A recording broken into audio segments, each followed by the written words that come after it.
नमस्कार। आज बहुत गर्मी है। हाँ, हमें यहाँ महसूस हो रही है, आपको तो बहुत महसूस हो रही होगी। कुछ समय से आप इंतजार कर रहे हैं। मैं आपकी आभारी हूँ कि इतनी गर्मी में भी आप मेरी बातों को सुनने आए। श्री मुकुल वासनिक जी, श्री शक्ति सिंह गोयल जी, श्री अनंत पटेल जी, श्री सिद्धार्थ चौधरी जी, श्री गौरव पांड्या जी, श्री निषाद देसाई जी, श्री दिनेश भाई पटेल जी, श्री किशन पटेल जी, श्री सिद्धार्थ पटेल जी, श्रीमती अमी याग्निक जी, श्रीमती उषा नायडू जी, मंच पर उपस्थित सभी नेतागण, सभी कांग्रेस के पदाधिकारी, कार्यकर्तागण का इस सभा में बहुत बहुत स्वागत। मेरे प्यारे भाइयों, मेरी प्यारी बहन, आप सबको नमस्कार, जय जोहार। और आपका भी इस सभा में बहुत बहुत स्वागत। ये आपका इलाका है, बहुत प्राकृतिक तौर पर बहुत सुंदर इलाका है। यहाँ आप किसान भाई, छोटे कारोबारी, आप सब की धरती है। एक बार मेरे साथ जोर से बोलिए, एक तीर एक कमान एक सम्मान, एक तीर एक कमान, आदिवासी एक समान। देखिए, चुनाव का समय है और इस समय बहुत सारी बातें हो रही हैं मंचों पर। आपके सामने बहुत सारे नेता आ रहे हैं, अपनी अपनी बात रख रहे हैं। मैं भी इस बीच अपनी बात रखने आई हूँ। आप थोड़ा दूर बैठे हैं मेरे से, लेकिन दिल के बहुत करीब है। और करीब इसलिए है क्योंकि आप इस महान देश की जनता हो। आपने ही अपने पसीने से, अपने खून से इस देश को बनाया। आपने हमारे देश की धरती को सींचा है। और हर समय जब बड़े बड़े आंदोलन भी रहे, जब हमारा स्वतंत्रता आंदोलन रहा, तब भी आप लोग आगे आए। आप देश के लिए लड़े, आजादी के लिए लड़े, समानता के लिए लड़े। आज देखिए जो देश में परिस्थितियां हैं, मैं चाहती हूं कि दो तरह से आप इनको समझें। सबसे पहले तो जो आपकी अपनी परिस्थिति है, जो आपका अपना जीवन है, जो आपका अपना संघर्ष है, जो रोज सुबह से शाम को जिन समस्याओं का आप सामना करते हैं, जिस तरह से आप हर रोज आपके सामने एक तरह से एक लड़ाई होती है। क्योंकि महंगाई कितनी बढ़ गई है, बेरोजगारी कितनी बढ़ गई है, चाहे परिवार में कितने भी लोग कमाने निकलें, पूरा नहीं होता। जब त्योहार होता है, कुछ खरीदना पड़ता है, बच्चों की फीस भरनी पड़ती है, या कोई बीमार पड़ जाता है, उसका इलाज करना पड़ता है, तो मुश्किलें ही मुश्किलें लगती हैं सामने। और आजकल देश में जो आम आदमी है, उसके लिए जीना ही बहुत मुश्किल हो गया है। हर स्तर पर परिस्थितियां ऐसी बन गई हैं कि जैसे आप खास तौर से अपने समाज को देखें तो आपकी एक जल जंगल जमीन की एक संस्कृति है। मेरी दादी जी, इंदिरा जी हमेशा कहती थी कि उनके दिल में सबसे ज्यादा आदर आपकी संस्कृति के लिए इसलिए था क्योंकि आपकी संस्कृति में चाहे जल हो, चाहे जमीन हो, चाहे जंगल हो, उसे बहुत आदर से, प्रकृति को बहुत आदर से, और प्रकृति के जो खुद की जो प्रकृति के नियम हैं, उनका आदर करते हुए आपने अपने जीवन में नियम बनाए। तो दादी जी हमेशा कहती थी कि सबसे ज्यादा वह आदिवासी संस्कृति का आदर करती थी। इसीलिए जब देश स्वतंत्र हुआ और जब हमारा संविधान बना, तो उस संविधान में खास तौर से सबको समान अधिकार मिला, ताकि चाहे वो आदिवासी हो, चाहे दलित हो, चाहे छोटा सा किसान हो कहीं, चाहे अपना कोई कारोबार करता हो, या फिर कोई बड़ा बिजनेस करता हो, या प्रधानमंत्री हो, या मंत्री हो, या कोई रईस आदमी हो, सबका एक समान अधिकार इस संविधान ने हमें दिया, और इस संविधान को बनाने के लिए, हमारी आजादी के लिए हमारे बड़े बड़े महापुरुष लड़े।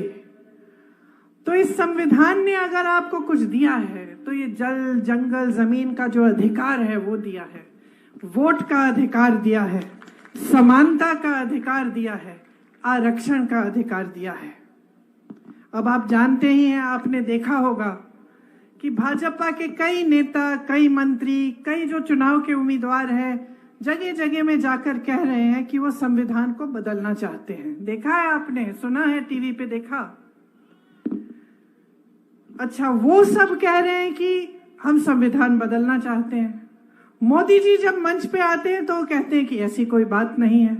लेकिन अगर आप इनका इतिहास देखो और देखो कि किस तरह से ये लोग पिछले 10 सालों से किस तरह से इन्होंने इस देश में अपना राज चलाया है, तो जो करने जा रहे हैं वो बात हमेशा वो अपने छोटे नेताओं से, मंत्रियों से कहीं कहीं बुलवा देते हैं और सबसे पहले शुरू में उस बात को नकारते हैं।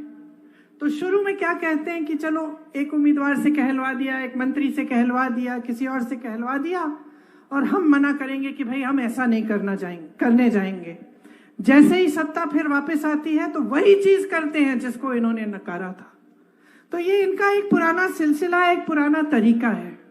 आज हमने देखा कि कितनी खतरनाक चीज कह रहे हैं कि इनके लोग कह रहे हैं कि संविधान को बदलेंगे। इस संविधान ने ही आपको अधिकार दिया, तो इसको बदलने का क्या मतलब है? इसको बदलने का एक ही मतलब है बहनों और भाइयों, कि ये लोकतंत्र को और भी दुर्बल बनाना चाहते हैं, कि इस देश की जनता को दुर्बल बनाना चाहते हैं। 10 सालों में उन्होंने ऐसा कोई काम नहीं किया जिससे हमारा लोकतंत्र, जिससे आपके अधिकार, चाहे आदिवासियों के अधिकार हो, चाहे दलितों के अधिकार हो, चाहे किसी आम जनता के अधिकार हो, उनको मजबूत करने का काम नहीं किया है, सिर्फ उनको कमजोर करने का काम किया है। और जितने भी ऐसे संस्थान हैं जो लोकतंत्र को बचाते हैं, जो आपको बचाते हैं, आपके अधिकारों को बचाते हैं, उनको कमजोर किया है। चाहे आप मीडिया को लीजिए, एक जमाने में जब हम लोगों की सरकार होती थी तो मीडिया हर रोज हमसे सवाल उठाती थी, हर रोज कहती थी कि भाई सरकार ये गलत कर रही है, वो गलत कर रही है। और ये अच्छा होता है लोकतंत्र के लिए। किसी ने उन्हें टोका नहीं, किसी ने उन्हें जेल में नहीं डाला, किसी ने उनका मुंह बंद नहीं किया, किसी ने उन्हें खरीदने की कोशिश नहीं की। लेकिन आज जो परिस्थितियां हैं, पूरी मीडिया बिकी हुई है, पूरी मीडिया कुछ बड़े बड़े खरबपतियों की है। आपको सच्चाई दिखती नहीं है, तो आपको कौन सी सच्चाई दिख रही है? 2 अलग सच्चाइयां हैं। एक तो आपको दिख रहा है कि जो टीवी पे दिखता है कि बड़े बड़े काम हो रहे हैं, देश आगे बढ़ रहा है, हमारी अर्थव्यवस्था बहुत तेजी से आगे बढ़ रही है और सब चमकीला सुंदर दिखता है। कभी G20 की बात होती है, कभी किसी और चीज की बात होती है। जब भी मोदी जी दिखते हैं अकेले मंच पर, उनसे ये आपको पता चलता है कि कितने एक इंसान की कितनी सत्ता है, कितने बड़े नेता बन गए, यही बताया जाता है। दूसरी तरफ आपका जीवन, दूसरी तरफ आपके संघर्ष, दूसरी तरफ आप दुकान जाते हैं, मेरी बहनें जाती हैं, कुछ खरीद नहीं पा रही हैं, सब परिवार में सब काम कर रहे हैं, चाहे महिला हो पुरुष हो, कहीं ना कहीं से नौकरी तो मिल नहीं रही है, जुगाड़ करके कहीं ना कहीं से कमाई कर लेते हैं, मजदूरी कर लेते हैं, फिर भी पूरा नहीं होता।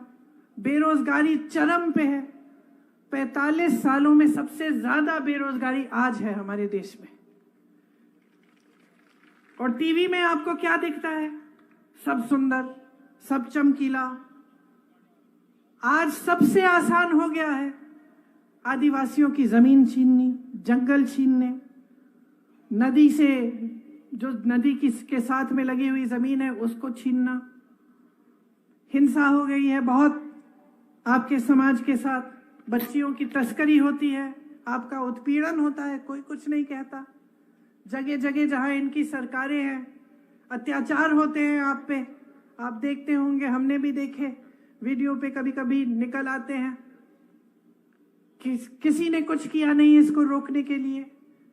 कोई आपका साथ नहीं देता, आपकी सुनवाई नहीं करता। तो ये आज पूरे भारत में आदिवासी समाज के साथ हो रहा है। आदिवासी समाज लड़ रहा है अपने अधिकारों के लिए, अपने प्रति जो अत्याचार हो रहे हैं उसके खिलाफ। यहाँ जो आपके उम्मीदवार अनंत पटेल जी हैं, ये खुद संघर्ष और आंदोलन से निकले हैं, खुद आपकी लड़ाई लड़ते हैं, आपकी आवाज उठाते हैं। शायद आपको पता नहीं होगा, बहुत चर्चा है कांग्रेस पार्टी के मैनिफेस्टो मतलब घोषणा पत्र के बारे में। इस बार हमने इसे न्याय पत्र का नाम दिया है। न्याय पत्र का नाम इसलिए दिया है क्योंकि हम देख रहे हैं, जिस तरह से आप देख रहे हैं और आपको अपने जीवन में महसूस हो रहा है कि पिछले 10 सालों से बहुत बड़ी बड़ी बातें की गई हैं, लेकिन आपके जीवन में तरक्की नहीं आई, आपको न्याय नहीं मिला। इसी तरह से राहुल जी, कांग्रेस के नेता, कांग्रेस के हमारे अध्यक्ष महोदय जी खड़गे जी और सब नेता सब देख रहे हैं कि 10 सालों में सिर्फ अन्याय ही अन्याय हुआ है आप सबके साथ।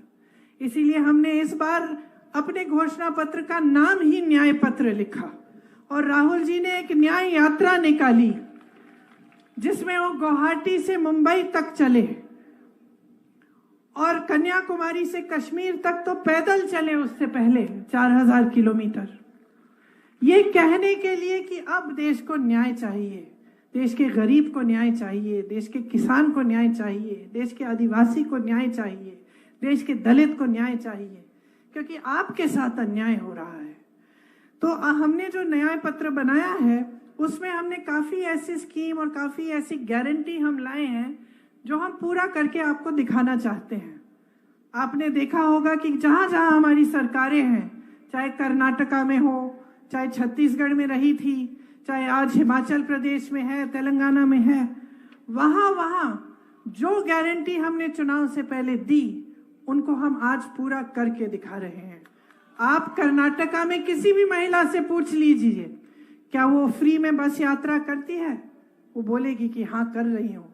किसी भी महिला से पूछिए कि क्या आपको हर महीने 2000 रुपए मिल रहे हैं सरकार से, वो मना नहीं करेगी, कहेगी कि हाँ जब से कांग्रेस की सरकार आई है मुझे मिल रहे हैं। तो इसी तरह से हमने खास आपके समाज के लिए कुछ हम गारंटीज लाए हैं।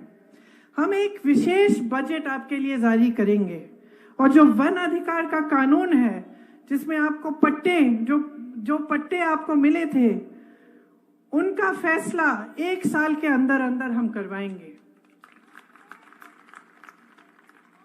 SC/ST का जो सब प्लान है उसको हम लागू करेंगे और आदिवासियों की जहां पे ज्यादा जनसंख्या है उन जगहों पे, उन क्षेत्रों को हम अनुसूचित क्षेत्र घोषित करेंगे ताकि आपको सब सुविधाएं मिले।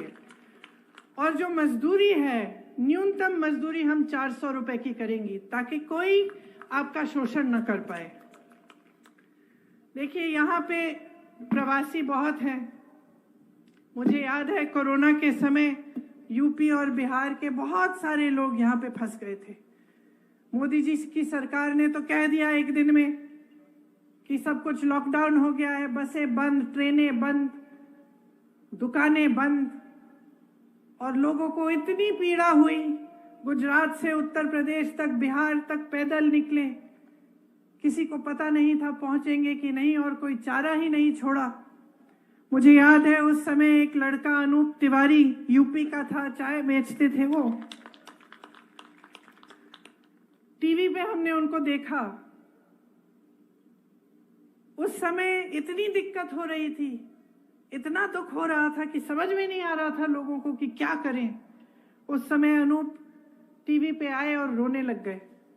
और जब हमने ये देखा तो हमने अपने ऑफिस में किसी से कहा कि भाई ढूंढिए इन्हें, इनसे बात करने की कोशिश करिए, हम मदद करना चाहते हैं। और उनके जरिए 7000 टिकटों की व्यवस्था हुई। यहाँ से तमाम प्रवासी भाई बहन अपने घर सही सलामत पहुंच पाए। तो देखिए, अगर कोई नेता हो, कोई राजनीतिक दल हो, कोई सरकार हो जिसकी नीयत ठीक हो, जो आपके लिए सही काम करना चाहती है, तो कोई नहीं रोक सकता। और अगर आपको ये परिस्थिति दिख रही है अपने जीवन में कि 10 सालों से आपके लिए कुछ किया नहीं गया है, तो नियत में जरूर कुछ खोट होगी।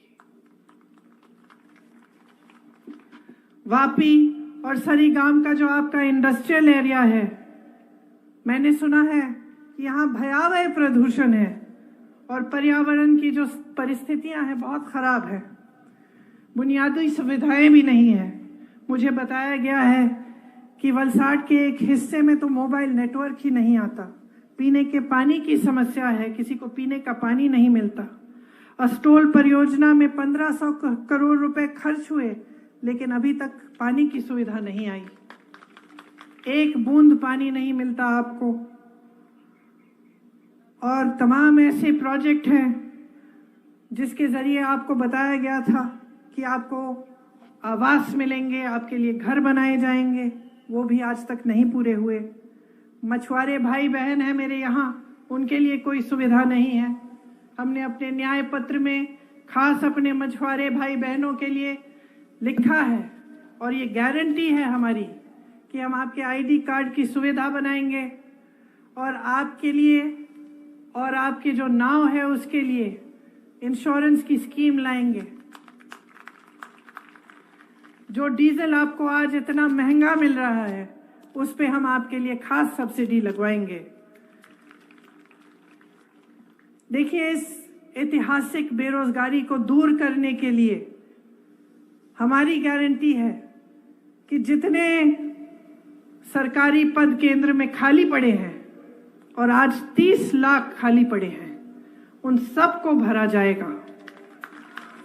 5000 करोड़ रुपए का एक फंड बनेगा ताकि जो नौजवान है, अगर वो छोटा सा अपना कारोबार शुरू करना चाहता है तो उसके लिए सुविधा होगी। जो बच्चे स्नातक पास हैं उनको 1 लाख रुपए दिए जाएंगे और एक अप्रेंटिसशिप का प्रोग्राम होगा उनके लिए, ताकि जब ये पास होते हैं, जब इनकी शिक्षा पूरी होती है, तो जब रोजगार मिलने से पहले इनको अप्रेंटिसशिप मिलेगी और इनको 1 लाख रुपए सालाना मिल जाएंगे। शहरों में हम न्यूनतम रोजगार की गारंटी देते हैं। जिस तरह से गांव में गारंटी होती थी मनरेगा की, खास तौर से कांग्रेस की सरकार ने शुरू की और शुरू में मोदी जी ने उसको खत्म करने की कोशिश की, फिर उनको समझ में आया कि ये सही प्रोग्राम है तो उसको छोड़ दिया और अभी भी है। उस तरह का प्रोग्राम हम शहरों में भी लाएंगे ताकि शहरों में भी एक जो 100 दिन की मजदूरी है वो गारंटी करेंगे। आज यहां आपके क्षेत्र में कॉन्ट्रैक्ट पर नौकरी ज्यादा है, सच बात है। रोजगार दिलवाने का काम किसी ने किया नहीं है। कांग्रेस पार्टी का हमेशा प्रयास रहा है कि रोजगार बनाए जाएं। तो कांग्रेस के राज में आपको याद होगा सरकारी रोजगार मिलते थे खूब सारे। जो ये सारी जो प्राइवेट इंडस्ट्री है कांग्रेस के ही जमाने में ही बनी और तभी सफल हुई। तो कांग्रेस का पूरा प्रोग्राम है कि आपके लिए रोजगार बनाएंगे। जो ये कमर तोड़ महंगाई है कि आज पेट्रोल 100 रुपए पार है, डीजल 90 पार है, सोना 73,000 पार, चांदी 90,000 पार, गैस सिलेंडर का तो पूछिए ही मत, 1200-1300 तक आप दे रहे थे। चुनाव आने लगा, मोदी जी ने अचानक कह दिया कि इसको 400 हो गया है ये। तो आप सोचिए, अगर चुनाव के पहले 400 कर सकते थे तो फिर आपको इतने सालों के लिए क्यों तड़प पाया? तो आप सालों के लिए 1000 रुपए, 1100 रुपए, 1200 रुपए क्यों दे रहे थे सिलेंडर के लिए? क्योंकि जब चुनाव आता है तब इनको आपके प्रति हमदर्दी आती है, बाकी समय आपके बारे में सोचते नहीं है।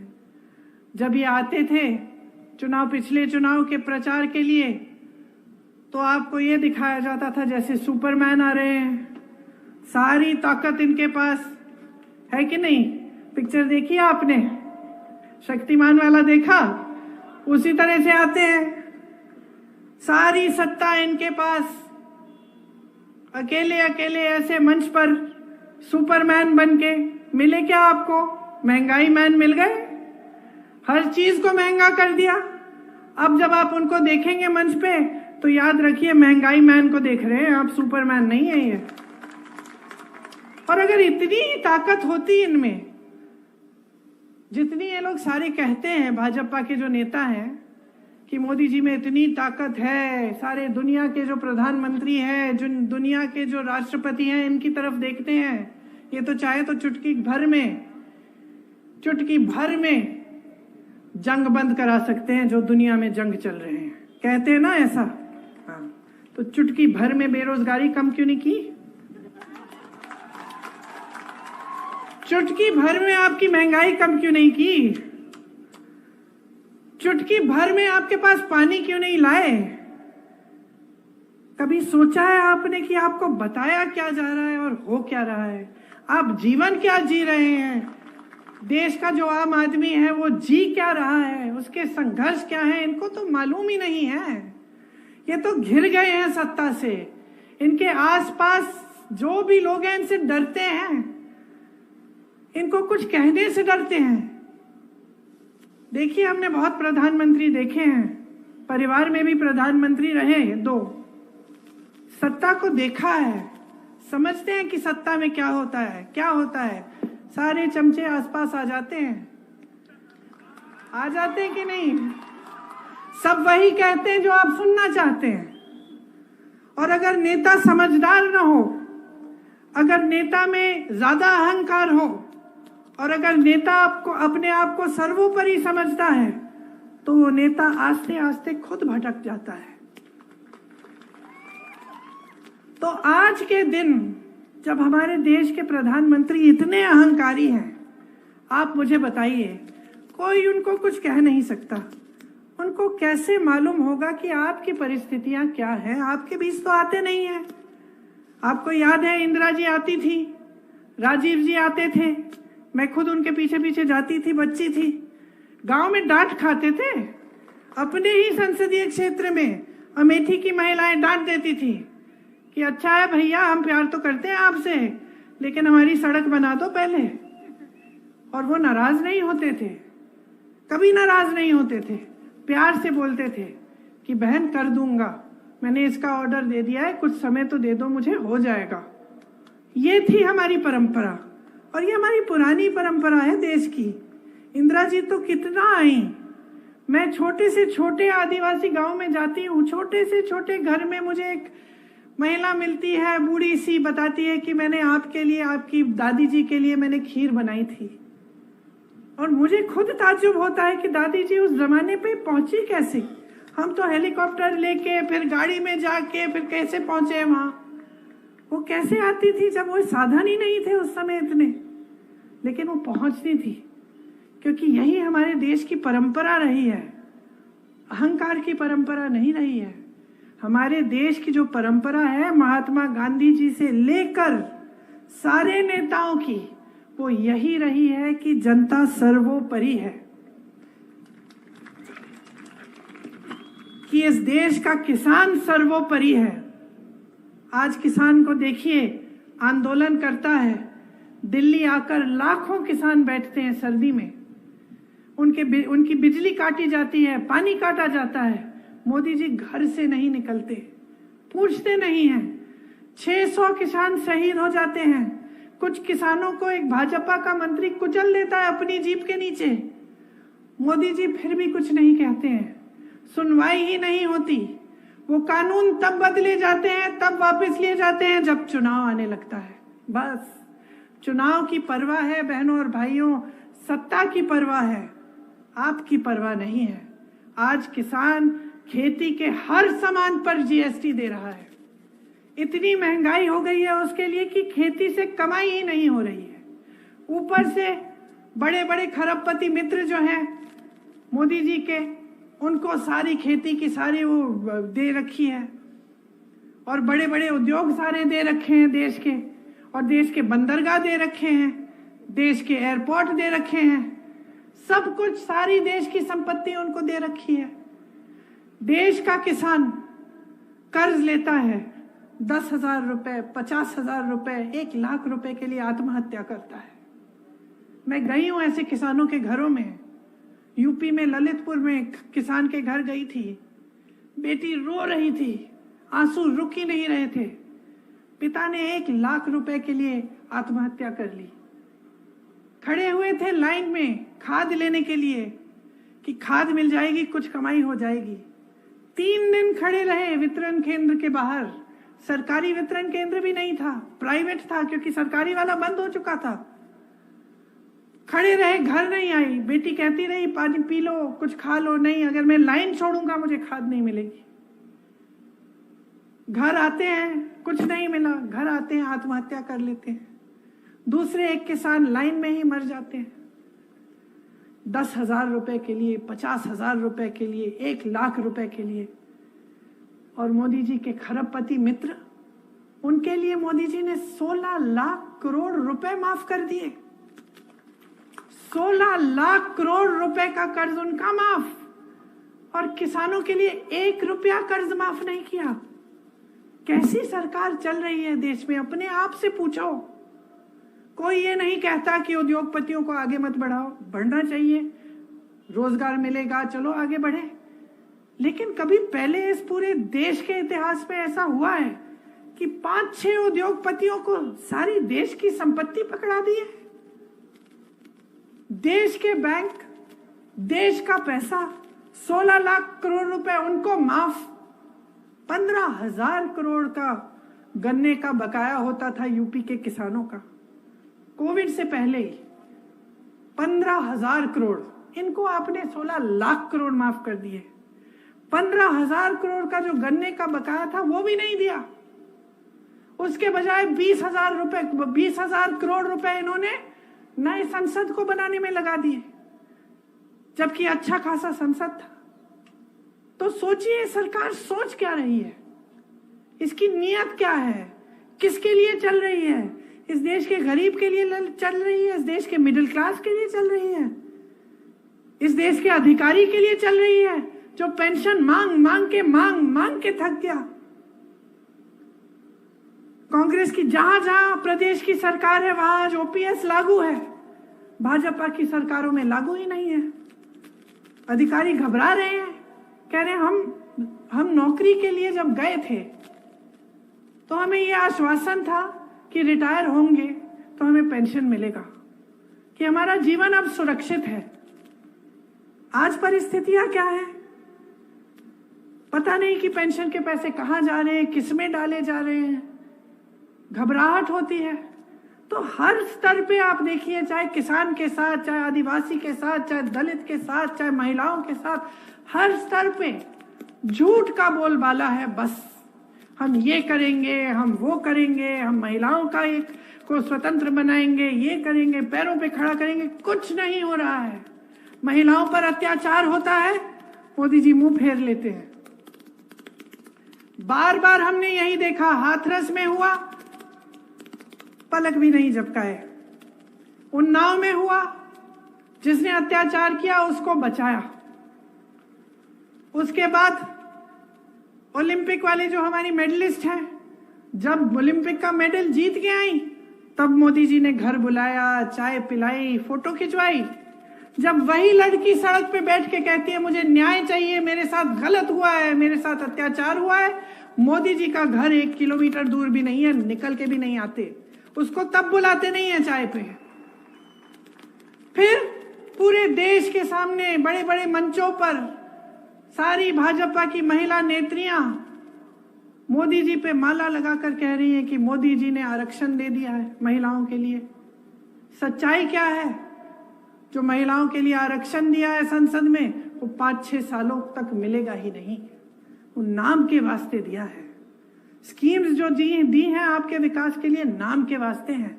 अगर नाम के वास्ते नहीं होती तो आपको दिखती ना जमीन पे, तो आपके जीवन में तरक्की आती। वहां 16 लाख करोड़ रुपए देश के दे दिए, संपत्ति दे दी, बंदरगाह दे दिए, हवाई अड्डे दे दिए। यहां क्या दिया? 5 किलो राशन का बोरा। और इस 5 किलो राशन के बोरे पे कहते हैं कि आपका भविष्य बनेगा। किसने दे दी इनको ऐसी हिम्मत? राशन अच्छा है, सबको मिलना चाहिए, लेकिन क्या आप अपने नौजवान बच्चों का भविष्य इस राशन के बोरे पे बना सकते हैं? नहीं बना सकते हैं। कल मुझे कोई बोलेगा ऐसे कि भाई बेटा काम ना करे, हम 5 किलो राशन देते रहेंगे, लड़ पड़ूंगी मैं। क्योंकि हम सब चाहते हैं कि हमारे बच्चे बड़े हों, काम करें, रोजगार करें, कमाई करें, भविष्य उनका उज्जवल रहे। आज कुछ काम करें, कल प्रमोट होके कुछ और करें, कुछ बड़ा करके दिखाएं। और हमारे देश की सरकार ने, हमारे सबसे बड़े जो प्रधानमंत्री जी हैं, जिनके पास इतनी सत्ता है, उन्होंने ये कह दिया कि बस 5 किलो राशन लो, चुप रहो, और कोई अधिकार नहीं है तुम्हारा, तुम्हारे लिए और कुछ नहीं है, सब अडानी जी, अंबानी जी और मेरे सारे दोस्तों के लिए, आपके लिए नहीं है। ये है आज की परिस्थिति। तो जब मैं कहती हूं कि ध्यान से इन बातों को समझो, तो मेरा मतलब ये है कि जो आपका जीवन है ना, वही सच्चाई है और कोई सच्चाई नहीं है। और ये जो है, ये बात जो है गहरी बात है, ये हिंदू धर्म की पुरानी परंपरा है। जितने भी संत महात्मा रहे वो हमेशा यही कहते थे, अपनी सच्चाई देखो, अपने अनुभव पर उतरो। मैं कोई संत महात्मा नहीं हूं, लेकिन यहां खड़े होकर एक जिम्मेदारी तो महसूस करती हूं आपके प्रति। मेरे परिवार के सदस्यों ने अपना जीवन दिया इस देश के लिए, आपके पूर्वजों ने स्वतंत्रता आंदोलन में अपना खून पसीना बहाया। एक जिम्मेदारी है हमारी आपके प्रति और आपकी अपने देश के प्रति कि हम सच्चाई को पहचाने। तो जैसे मैंने कहा, सच्चाई वही है जो आप जी रहे हैं। अगर आपके जीवन में 10 सालों से तरक्की नहीं आई, तो मोदी जी यहां खड़े होके कुछ भी कह लें, मैं आपको गारंटी करके कह सकती हूं, अगर आप फिर से इनको लाएंगे, 5 साल और कुछ नहीं होगा आपके जीवन में, कोई तरक्की नहीं आएगी, वही के वही रहेंगे आप। वही 5 किलो राशन, कोई रोजगार नहीं, महंगाई कम नहीं होगी, चुनाव खत्म होगा, वही 400 का सिलेंडर 1200 पे वापस आ जाएगा। क्योंकि सच्चाई यही है। हम किसानों के लिए काम करना चाहते हैं। हमने कह दिया है कि जो भी खेती का सामान है उस पे जीएसटी नहीं होगी, मुफ्त हो जाएगा, जीएसटी से मुक्त हो जाएगा। हमने कहा है कि आपके कर्ज माफ करने के लिए एक स्थायी आयोग बनेगा, ताकि जब जब आप कर्ज में होंगे तो कोई सरकारी ऑर्डर की जरूरत नहीं होगी, आप उस आयोग में जा पाएंगे, कहेंगे कि ये मेरा इतना कर्ज है, और आपकी मदद होगी। हम कह रहे हैं कि किसानों के लिए और सब लोगों के लिए हम स्वास्थ्य बीमा लाएंगे 25 लाख की, जिससे स्वास्थ्य की जो सुविधाएं हैं आपको 25 लाख तक सारी सुविधाएं मुफ्त मिलेंगी। राजस्थान की हमारी सरकार थी, राजस्थान में ये करके दिखाया हमारी सरकार ने। हम ऐसे नहीं बोल रहे हैं जिस तरह से आपके सामने वादे किए जाते हैं। जैसे मैंने कहा, आज सब खरबपतियों के लिए हो रहा है।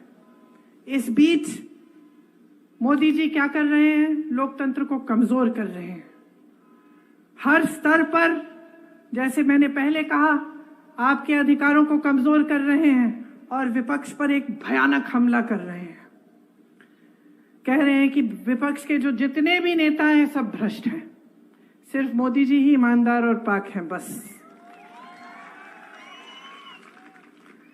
कांग्रेस पार्टी के तो बैंक के खाते बंद करा दिए इन्होंने, 2 मुख्यमंत्री जेल में डाल दिए, संसद से मेरे भाई को बाहर तो निकाल ही दिया था, उनके साथ साथ 150 तक के तकरीबन सांसद निकाल दिए, इस सेशन में बाहर निकाल दिए। इनके पास अपार धन है, इकट्ठा कर लिया है इन्होंने, अच्छी अच्छी स्कीमें ये लाए भ्रष्टाचार करने की, उसके बारे में आपको बताऊंगी। अपार धन इकट्ठा कर लिया है, अपार मीडिया का साथ है और अपार सत्ता है।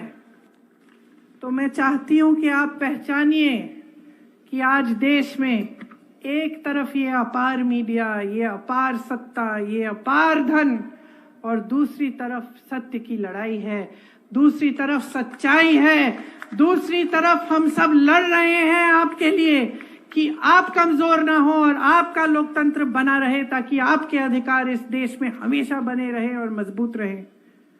इन्होंने भ्रष्टाचार की एक बहुत बढ़िया स्कीम निकाली, इलेक्टोरल बॉन्ड की स्कीम निकाली इन्होंने। स्कीम थी क्या कि जो भी चंदा देगा उसका नाम गुप्त रहेगा। तो बड़े बड़े उद्योगपतियों ने इनको चंदा दिया, सबको चंदा दिया, ये नाम गुप्त रहे।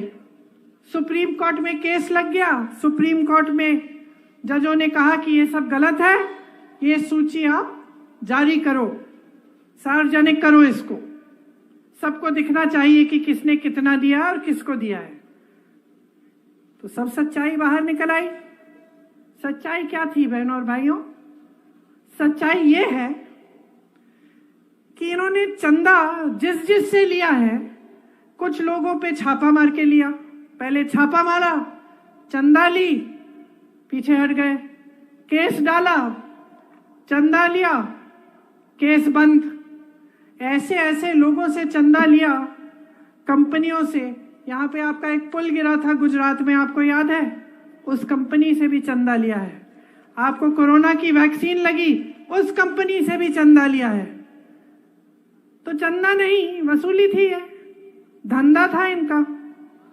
आज सामने आ गया है, सबके सामने आया तो हर मंच पे खड़े होके ऐसा कहने लगे कि हमने तो इसको पहली बार देश में ये सूची पारदर्शी हुई है, पहली बार हमारी वजह से पारदर्शी हुई। अरे भाई, स्कीम गुप्त बनाने की स्कीम तो तुम्हारी थी। अब जज ने बोला पारदर्शी करो, पारदर्शी कर लिया, अब कह रहे हो कि आप ही ने पारदर्शी बना दी है। तो झूठों का तो सिलसिला बंद ही नहीं होता, हर स्तर पे झूठ झूठ झूठ। अब आजकल पता नहीं क्या हो गया है प्रधानमंत्री जी को। घर में शादी होती है, हर परिवार में ऐसा होता है, शादी होती है तो शादी के समय आपने देखा होगा, मैंने बहुत बार देखा है कि हमेशा एक अंकल जी होते हैं जो कोने में बैठ जाते हैं और अपना छोटा सा दरबार लगाते हैं कि नहीं? होते हैं ना। जो भी बोर हो रहा होता है वो कहता है कि भाई सुनूं मैं अंकल जी क्या कह रहे हैं। जाके सुनते हैं कि अंकल जी क्या कह रहे हैं, आज कुछ ना कुछ नया तो लाएंगे।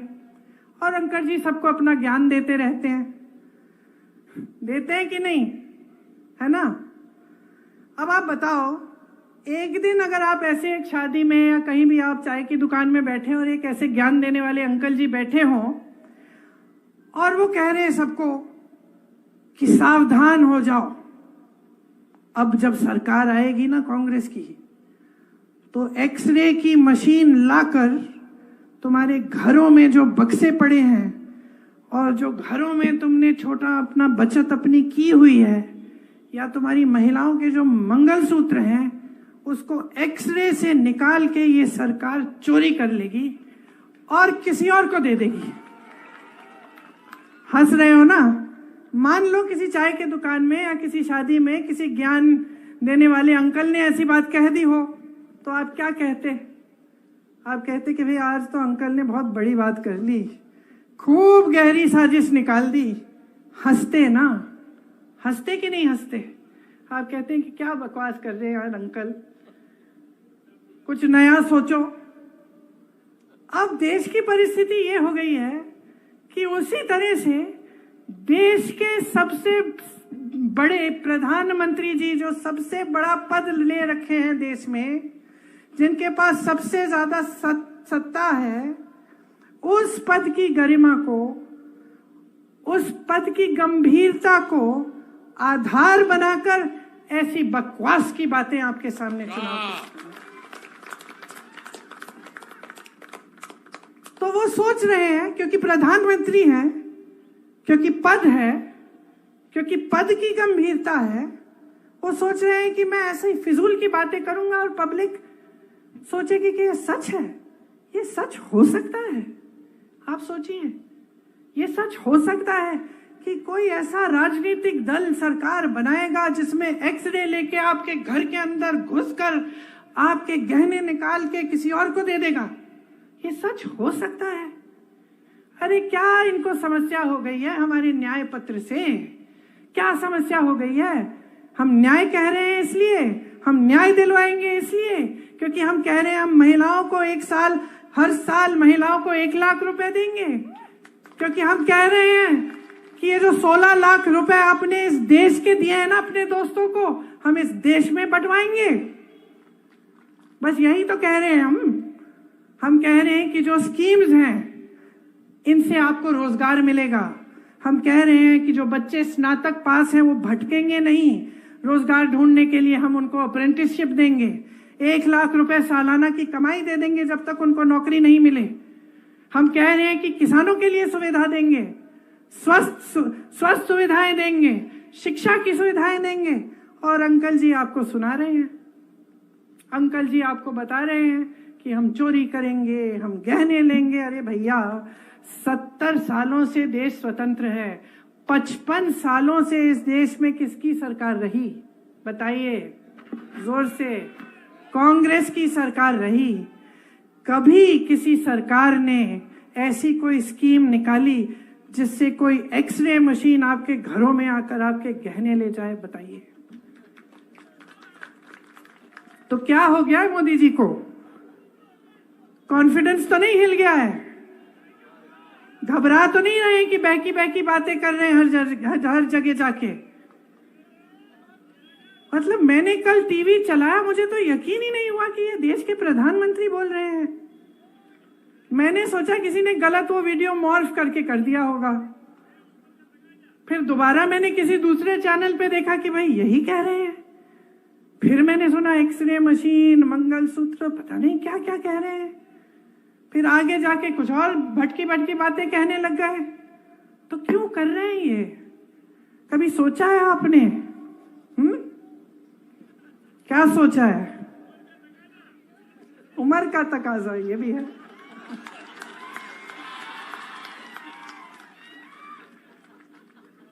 कभी आपने सोचा है कि आपका ये जो वोट है कितना कीमती है? कितना कीमती है? इससे 5 सालों का भविष्य बनने जा रहा है। इससे आप तय कर रहे हो कि अगले 5 सालों में गैस सिलेंडर कितने का मिलेगा। इससे आप तय कर रहे हो कि कोई जब दुकान जाओगे कि कुछ खरीद पाओगे कि नहीं। इससे आप तय कर रहे हो कि अपने नौजवान बच्चों को रोजगार मिलेगा कि नहीं। इससे आप तय कर रहे हो कि ये महान देश जिसके लिए लोगों ने खून दिया, लोगों ने मेहनत की बनाने के लिए, इसका भविष्य क्या होने जा रहा है। और आज तो हम इस जगह पहुंच गए हैं कि 10 साल इनकी सरकार चली है। मुझे नहीं लगता कि 5 साल और ये देश सह पाएगा। अब तक तो सह लिया, अब संविधान बदलने की बातें हो रही हैं। कह रहे हैं 400 पार, हम संविधान बदल देंगे। क्या करने जा रहे हैं क्या पता। आपके सामने तो एक काम की बात नहीं करते, एक बार आपके रोजगार की बात नहीं करते, एक बार महंगाई की बात नहीं करते, एक बार स्वस्थ सुविधाएं की बात नहीं करते, एक बार आपके बच्चों को कैसे शिक्षित करेंगे ये नहीं करते। 70 साल में कुछ नहीं हुआ। बस पूछिए ना इनसे, आईआईटी किसने बनाई? इन्होंने बनाई कितनी? ठीक है, कांग्रेस ने बनाई इनसे पहले, इनके काल में कितनी नहीं बनी? एम्स कितने बनाए इन्होंने? अस्पताल कितने बनाए? पाठशाला कितने बनाए? रोजगार कितने दिलवाए? कितने लोगों को गरीबी रेखा से ऊपर लाए? कभी नहीं कहेंगे क्योंकि कुछ है ही नहीं कहने वाला। कहने का कुछ है ही नहीं, किया ही नहीं, बस यही करते रहे। बड़े बड़े इवेंट, बड़ी बड़ी महलों में जाके किसी राष्ट्रपति से मिलना, कहीं दुनिया भर में कहीं घूमना, यही करते रहे। अब टाइम आ गया है रिपोर्ट कार्ड का, टाइम आ गया है। 5 सालों से तो आप कुछ भी करते रहे, आपसे किसी ने पूछा नहीं। अब जनता पूछ रही है, अब जनता कह रही है कि भाई बताओ क्या किया। तो अब घबराहट हो रही है। अब बहकी बहकी बातें, वही हिंदू मुसलमान, वही इधर उधर की बातें, वही विश्व गुरु, वही दुनिया के सबसे बड़े नेता हैं मोदी जी। अरे क्या लेना देना आपको कि कितने बड़े नेता हैं? अगर इतने बड़े नेता आपको पानी नहीं दिलवा सकते, आपका घर नहीं बनवा सकते, आपको रोजगार नहीं दिलवा सकते, तो हमें क्या माफी मांगनी चाहिए इनसे? कि हमने रोजगार की बात उठा ली, कि हमने महंगाई की बात उठा ली, कि हम लड़ रहे हैं आपके हकों के लिए, कि हम कह रहे हैं कि इस देश को हम खत्म नहीं करने देंगे तुम्हें। माफी मांगे, ये आपसे मांगे। हर बार मंच पे आए माफी मंगवाओ कि हमारे सामने खड़े होकर आपने ऐसी उल्टी शुल्टी बातें, आपने ऐसी हल्की बातें कैसे कर डाली। आप माफी मंगवाओ, पूछो इनसे। कोई जिम्मेदारी नहीं होती प्रधानमंत्री की देश के प्रति, कोई जिम्मेदारी नहीं होती जनता के प्रति कि जनता के सामने मंच पे खड़े हो सच बोलो। यही जिम्मेदारी होती है। ये दिल में लेके ये जिम्मेदारी उठाते हैं प्रधानमंत्री। मैंने देखे हैं ऐसे प्रधानमंत्री, और मैं ये नहीं कह रही हूं कि सिर्फ मेरे परिवार के सदस्य थे। हाँ, इंदिरा जी थी, मर गई देश के लिए, शहीद हो गई देश के लिए। हाँ, राजीव जी थे, टुकड़ों में घर लाई मैं उनको, शहीद हो गए इस देश के लिए। लेकिन मनमोहन सिंह जी भी थे जो क्रांति लाए इस देश में। कांग्रेस पार्टी को ना देखे तो वाजपेयी जी भी थे जो सभ्य इंसान थे कम से कम। और मैं दावे के साथ कह सकती हूं कि यह देश का पहला प्रधानमंत्री होगा जो आपके सामने इस तरह से झूठ बोलता है, जिसके दिल में इतनी भी भावना नहीं है कि मैं जनता के सामने बोल रहा हूं, मेरे मुंह से सच निकलना चाहिए। इन्होंने कितनी गाली दी हमारे परिवार को, इससे हमें कोई परवाह नहीं है। किसी को नहीं छोड़ा, माँ को नहीं छोड़ा, पिता को नहीं छोड़ा, दादी को नहीं छोड़ा, दादा को नहीं छोड़ा, परदादा को नहीं छोड़ा, भाई को नहीं छोड़ा, पति को नहीं छोड़ा, कोई बात नहीं करते रहे। 56 इंच का इनका सीना नहीं है, इनका सीना नहीं है, लोहे के सीने हैं हमारे। करते रहे, लेकिन देश के सामने इस तरह के झूठ बोलना, इस स्तर पे आना देश के सामने कि कोई राजनीतिक दल आके एक्सरे लेकर आपके घर में घुस के, मतलब मजाक की बात है। तो मैं सिर्फ एक आग्रह करने आई हूं आपसे कि इस बार जो आपका वोट है ना, वो किसी नेता के पक्ष में नहीं, किसी पार्टी के पक्ष में नहीं, ये वोट आपका वोट है। अपने देश को दो, इंडिया को दो। गठबंधन का नाम भी इंडिया है, लेकिन आप सोचिए, ये आपका देश है, ये आपका देश है। अपने देश को अपने दिल में रखो, समझो कि आज वो पल आ गया है कि आपको अपने आगे देखना है। सिर्फ अपना नहीं, सिर्फ अपने परिवार का नहीं, अपने गांव का नहीं, अपने घर का नहीं, अपने शहर का नहीं, अपने प्रदेश का नहीं, अब अपने देश के बारे में सोचो। ये देश है, देश ने जीवन दिया है, देश ने सब कुछ दिया है आपको और हमको। ये जो वोट है इतना कीमती है, इसको व्यर्थ मत करो, व्यर्थ मत करो। ऐसी फिजूल की बातों पे अपना वोट मत दो। वोट अपना है, अपने काम पे दो, रोजगार पे दो। महंगाई बढ़ रही है, उसको कम करने के लिए दो। महिलाओं की सुरक्षा के लिए दो, महिलाएं अपने पैरों पे खड़े हों उसके लिए दो। आदिवासियों के लिए क्या करेगी सरकार, उसके लिए दो। दलितों के लिए क्या करेगी सरकार, उसके लिए दो। ये वोट देश की जनता के लिए जाना चाहिए। गलतफहमी में मत होना, गलतफहमी में मत होना। सब आपके हाथों में है, किसी एक नेता के हाथ में नहीं है, सब आपके हाथों में है। इस बात को समझिए, अपनी शक्ति को पहचानिए और इस चुनाव में ऐसा वोट दीजिए कि इस देश में जो सरकार है वो बदल जाए और आपका भविष्य उसके साथ बदल जाए। बहुत लंबी बातें कर ली मैंने धूप में।